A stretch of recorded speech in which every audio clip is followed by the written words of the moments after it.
Hello, everyone. Welcome to a very special panel. Today, we are talking about why we left academia.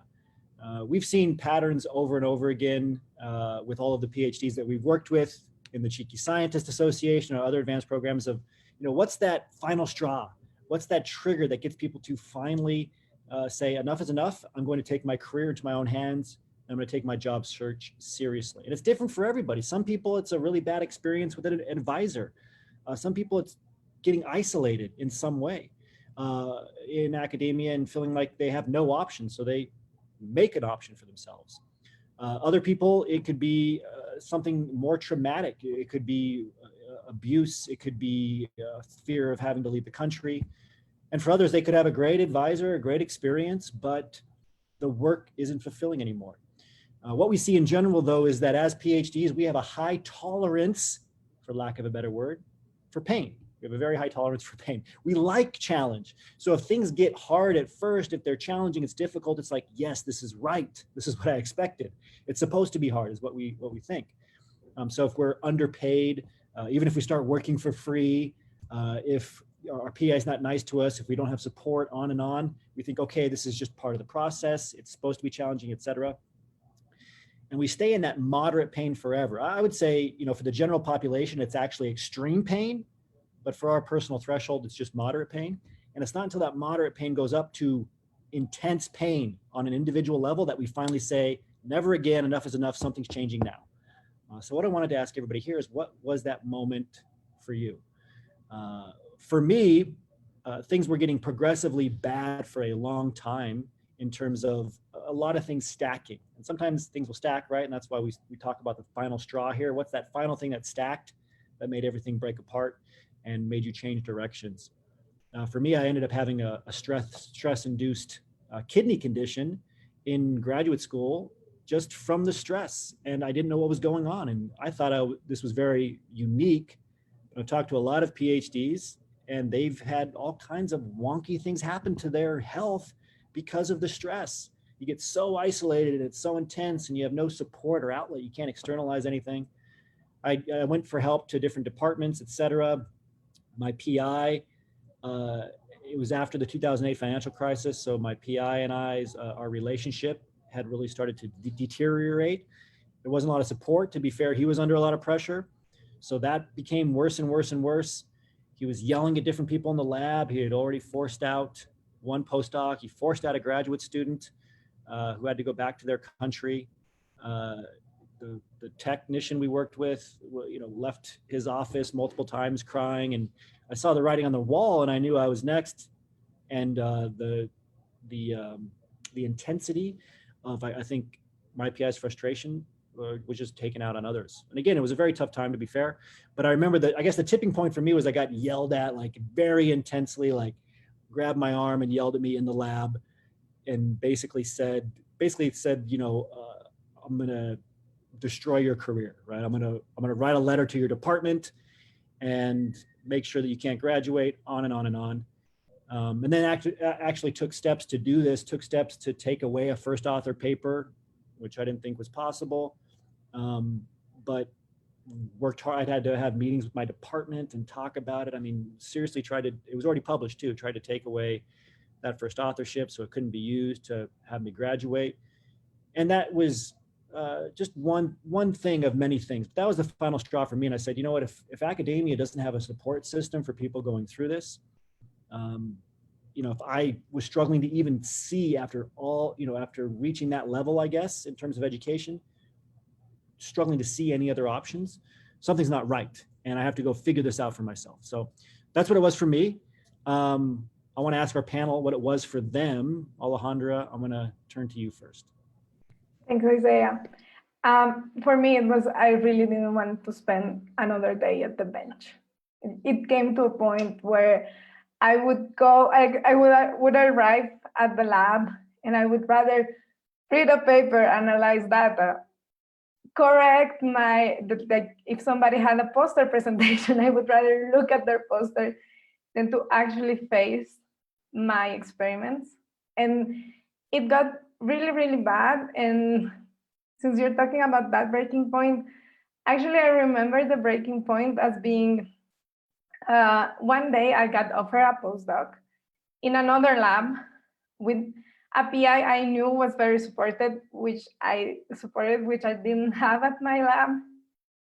And I remember looking at him in the eye and saying, like, I'm sure many people would love to hear this proposal, but I can't do it anymore. And he asked me, what are you doing afterwards?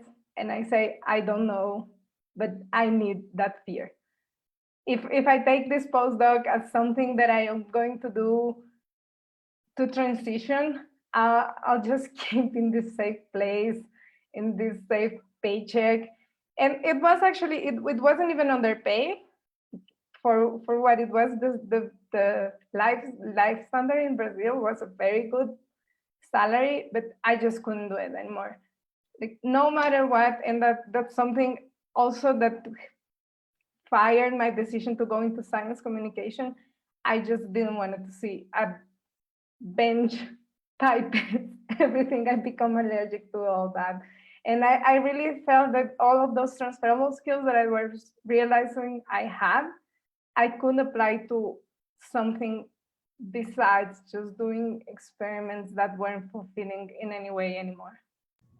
Yeah, and I love that example and the way that you discussed it, because it doesn't have to be this big thing. You know, you don't have to have a big blowout with your PI. You don't have to have something disastrous happen. More often than not, it's just a slow creep of dread, of disinterest, of apathy. And you're not meant to live that way. And if you feel like you're losing part of yourself, or it just drains you to open up your computer in the morning in the lab or the classroom, or to go in and to have to set up an experiment, that is an indicator that you're likely not headed in the right direction. You need to recalibrate. You got to figure out what do you want to do? What's your professional lifestyle? A lot of us, I think, end up stuck because we don't consider what the professional lifestyle is of a PhD at whatever level we've achieved. We just think about, becoming a PhD. We think about the titles.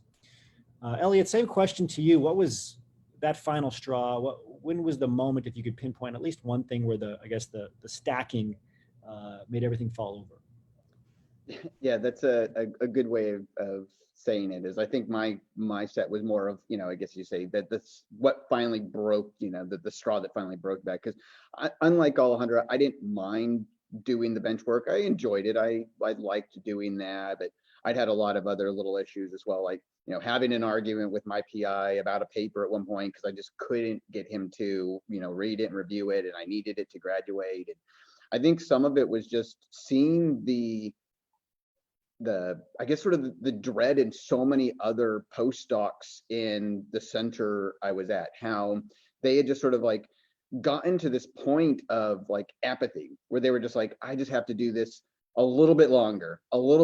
Seeing some of them who had been postdocs for over a dozen years, like eventually I'm going to get myself a faculty position. Others who are like, eventually I'm going to be able to like get some loan forgiveness. Eventually, I just have to do one more year. And just seeing this around me, surrounding it was just sort of like, you're just surrounded by this sort of like overall dread from so many different people. And it was just sort of, it's just draining. You're just going like, is this the career path that I have to go down as well? It's just like, just got to do it a few more times. Eventually it'll pay off. And just seeing so many other people, like it just not paying off. Like there just being no light at the end of the tunnel for so many other people. I mean, like, all right, this is my life now. Like, this is what I have to do. This is what I'm going to be looking forward to, is just sitting here doing the same sort of thing. And just like, eventually, maybe if I'm lucky, it'll pay off. It just doesn't, it's just soul sucking, And besides all the other things that are going on of like having arguments, having yelling matches, having some of the, RAs going like, why is so-and-so like screaming at you? It's like, this is not how your life is normally supposed to be. No, and I think two really important things there. Number one, it's easy to lose track of normal reference points when you're in the ivory tower in the fishbowl. It's easy to think, well, something's wrong with me here, or is this normal? Nobody's saying anything. I'm getting yelled at intensely, or I'm being made to feel this small, verbal abuse, sometimes worse. And it's almost like Stockholm syndrome. You get used to an environment, you're isolated, you don't have the same reference points. It's not until you talk to somebody else, right? And this is why informational interviews are so powerful. A lot of people think informational interview is networking, whatever, but no, it's really to hear the experiences outside of your little academic bubble, what is possible, what's normal, how you should actually be treated. And not being heard. Elliot brought that up too. I think when you're not heard, your career is always put on the back burner to your PI or to somebody else. This is far too often the case in academia, and it takes the time to realize that. It takes time to know that you're valuable too, and that your career should be just as important. So great insights, Elliot. Amanda, I want to turn to you next. What was the final straw for you? Yeah, Isaiah. So others may have noticed that I have been laughing a little bit during this video because everything that you all have said is so true. And I feel like I have to laugh so that I don't cry on video because of how crazy academia is. And definitely, like you guys were saying, you go through these horrible things sometimes and you just end up in there for a long time because you don't realize that it's bad until you talk to somebody outside of academia and they're like, whoa. So I think for me, my breaking point built up slowly over time. And ultimately it boils down to the lack of support in academia. And it really started from when I joined my PhD lab. So like many of you, I showed up excited to do science and try to make a difference. That's why I wanted to get a PhD in the first place. But I ended up in a situation where I had to fight just to come to lab, let alone do this science, because the environment was so toxic. To give an example, as a junior grad student, I reached out to my PI because two of my colleagues had serious issues with each other. One was a postdoc and one was a graduate student, and they would literally yell at each other and say the most hurtful things they could to each other. And I approached my PI and I said, hey, I think this is a problem. It's disruptive to my work. Like, I can't think. And his response was, it's okay. It's not a problem. And then at one point when they started arguing, he shut himself in his office and I ended up breaking up the argument as the junior graduate student. But I thought, okay, this is it. It's going to get better. But it didn't. I mean, stuff kept popping up and I kept thinking, even though I kept thinking, okay, I'll just work harder. I'll prove myself. If I show that I'm willing to give to the lab and to this PI, they're going to coach me and guide me in a way that's going to help my career. But eventually, I realized that was never going to happen. And, unfortunately, it took me developing several mental health issues before I realized it. But, I kept hearing my PI saying LinkedIn doesn't matter, networking doesn't matter. And then at the same time, I was coming to cheeky scientists and saying, no, this is the things that are going to help you get into industry and get a career that you want. So yeah, at some point I just had to say, okay, look, my PI doesn't care. No matter what I do, I'm just going to have to stand up for myself and say, this is what I want to do. And I'm going to go for it. And I'm not going to care what you think about me anymore. Yeah, no, I appreciate sharing that. I think it's a tough conversation to have. And we were talking about this before, sharing what's happened to us hopefully will help all of you, if you're watching this, know that you're not alone, right? And that's something that's very easy to feel like. We don't talk about it, right? You experience these challenges, these difficulties, and because PhDs are such amazing people, we place it on ourselves. We're like, well, it's my deficiency. I should be stronger. I should be able to handle this. I'm not as smart as I should be, right? That's one that comes up a lot. I'm not as, logical or strong as I should be. It's not true. I mean, you're a person. You're going to have, emotions. You have biology, right? Like, you're not a robot. Having respect, right? Having values. People seeing your career path as important. not having a toxic work environment. Like, you deserve that, and it's easy to think that you don't for whatever reason. It's easy to be convinced of that. So what we wanted to show you here is, look, these things happen. You don't have to wait for things to get that bad for you if they haven't. I can tell you right now that most PhDs do. They wait till it gets this bad or worse before they finally change. You don't have to do that. You can do it before. You can look ahead. One thing PhDs are really good at is looking ahead, seeing the writing on the wall, understanding this, looking at the data, knowing there's not a career for you in academia, knowing that it is toxic or it's going to become toxic, or maybe you've noticed things have slowly started to get worse for you in your lab or in academia in general.